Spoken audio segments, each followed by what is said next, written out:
mga boss, simulan na natin. Open nyo lang ang edit app, tap ang plus sign sa baba. Punta sa gallery, hanapin nyo ang na-record, tapos pindutin nyo. Ito pala yung na-record ko. Magdrama lang kayo ng ganito. Tapos magdrama kayo parang nag-swipe up sa cellphone nyo. Tapos patingin-tingin din kayo sa likod para maganda ang kalabasan. Tapos punta naman tayo sa mga nakuha nating mga picture. Ito pala ang nakuha kong mga pictures. Dito naglakad-lakad lang ako sa mall, tapos nagpicture lang ako. Tapos dito nilakihan kulang ang mga pictures para magkapantay na sila sa unang ba-record natin.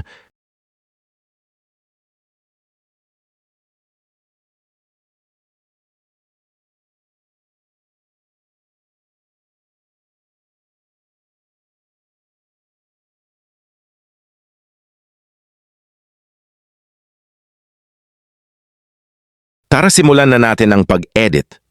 Basta sundan nyo lang ang mga arrow at mga sign. Hanapin nyo ang overlay, tap nyo lang. Napunta na siya sa taas. Tapos kailangan natin split ang naka-overlay. Kasi delete natin ang sa unahan, hindi na natin kailangan.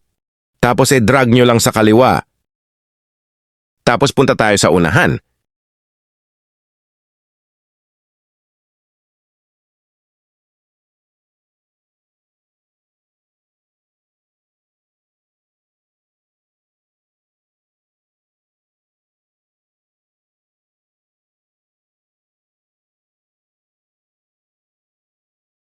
Hanapin nyo lang ang tamang pag-swipe up ng kamay. Ito, nahanap ko na.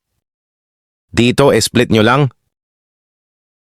Tapos itong sa kaliwa, hanapin ang cutout sa baba. Tapos tap nyo lang at isunod ang auto para ma-remove background. Pagkatapos tap ang sa gitna, delete nyo lang. Ibaba nyo lang ang sa taas. Tapos punta naman tayo sa pinakauna. Dito naman tansyahin lang natin ang pag-swipe up ng kamay. Itong sa first picture, tama lang, kaya punta tayo sa pangalawang picture. Press nyo lang tapos elahin nyo pa kanan. Paulit-ulit lang siya. Basta tansyahin nyo ang pag-swipe up.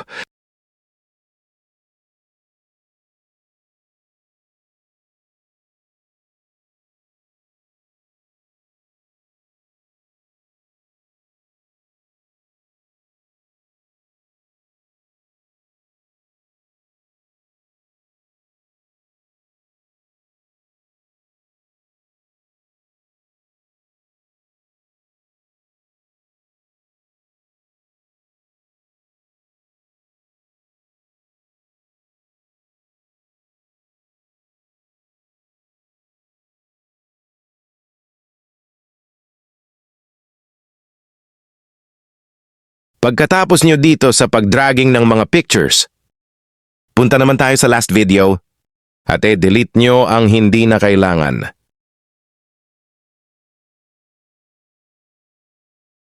Split at delete lang. Pagkatapos balik tayo sa unang part ng video. Tapos may makikita kayong arrow na nakatutok sa maliit na puti. Tap nyo lang at hanapin ang swipe up na effect. Tapos punta naman sa pangalawang picture. Pareho lang ang gagawin hanggang sa last picture.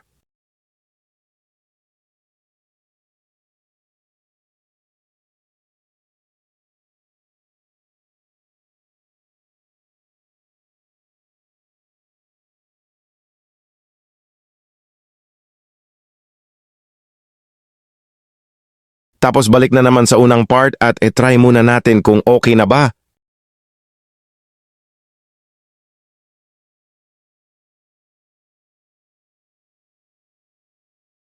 Iyon, kuhang-kuha ng mga boss. Tapos meron din mga sound effects sa app na to. Mahahanap nyo ang sound effects sa may audio. Malapit na tayo matapos pag-edit mga boss. Dito na tayo sa last part. I-export na natin. Huwag kalimutan i-download.